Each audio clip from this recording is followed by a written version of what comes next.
रामायण में भरत की मातृभर्त्सना और पश्चाताप ऐसे प्रसंग हैं कि वे इस लोक में धर्मात्मा पुरुष के रूप में स्थापित हो जाते हैं, जो कि वह हैं भी।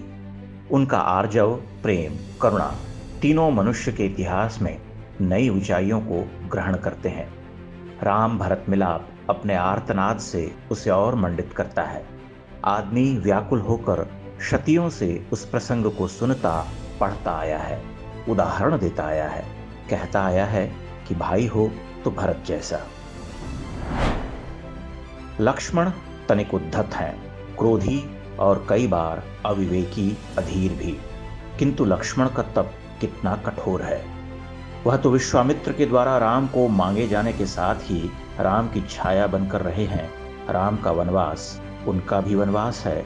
न केवल वनवास है, बल्कि 14 वर्षों का युद्ध, जागरण, तपस्या और अनवरत सेवाश्रम भी है। अपनी नई परिणीता का विकट विछोह है। वे परिणीता को त्याग कर राम के साथ ऐसे वन चले जाते हैं जैसे महान सन्यासी स्वर्ण मुद्राओं का मोह त्याग देते हैं। लक्ष्मण गुडाकेश हैं, जितेंद्रिय, निद्रा, काम और दूसरी लालसाओं पर विजय प्राप्त करने वाले वीर। लक्ष्मण सीता की भर्त्सना सुनते हैं, भ्राताराम के लिए युद्ध लड़ते हुए मृत्यु के मुंह में खुद को झोंक देते हैं। लक्ष्मण यायावर हैं। लक्ष्मण राम के अनन्य संदेश वाहक हैं, उनके चिर साथी, प्रियाहीन रघुनंदन के संबल, उनके रक्षा कवच। लक्ष्मण को इन 14 वर्षों की अनवरत सेवा, यात्रा, युद्ध, त्याग के पश्चात भी मुक्ति नहीं मिली है। वह सबके हिस्से का शोक लिए चलते हैं, राम के सबसे कठोर आदेशों को पालते हैं। माता समान भाभी सीता को वन में छोड़ने का भार भी लक्ष्मण को ही मिलता है। ऐसे क्षणों में उनका विद्रोह घन की तरह हृदय में जमता रहता है। वे वार्ता संवाद कर असहमति प्रकट करते हैं, किंतु न चाहकर भी अवज्ञा नहीं करते। लक्ष्मण के दुख का अंत यही नहीं है। वह राम द्वारा त्यागे जाते हैं। प्राण दंड से भी अधिक कष्ट साध्य है राम के द्वारा उनका त्याग। वे उसे पी कर रहते हैं। राम के द्वारा त्याग दिए जाने के पश्चात सौमित्र अपना नश्वर शरीर ही छोड़ देते हैं। गो वह राम के बिना अर्थहीन हो जाता है।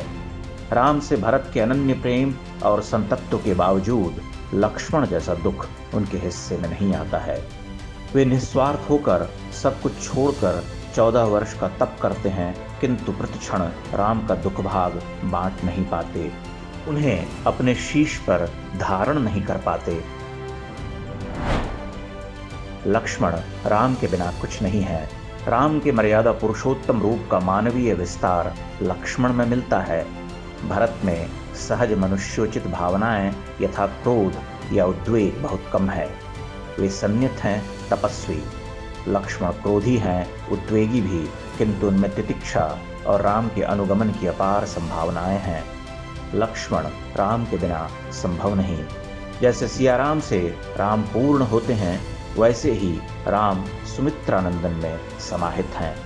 यूं तो रामायण के सभी पात्र एक दूसरे के पूरक हैं, किंतु राम से अविभाज्य पात्रों में सीता, भरत, हनुमान के अतिरिक्त लक्ष्मण की उपस्थिति विशिष्ट है। वह सबसे सुदीर्घ भी है और राम की प्रतिच्छाया बनकर चलती है। वह राम के पौरुष के प्रथम परिचय से शुरू होकर लक्ष्मण लगभग उनके देह त्याग तक साथ हैं, लोक में राम की प्रतिष्ठा के पहले संकेत से समापन तक।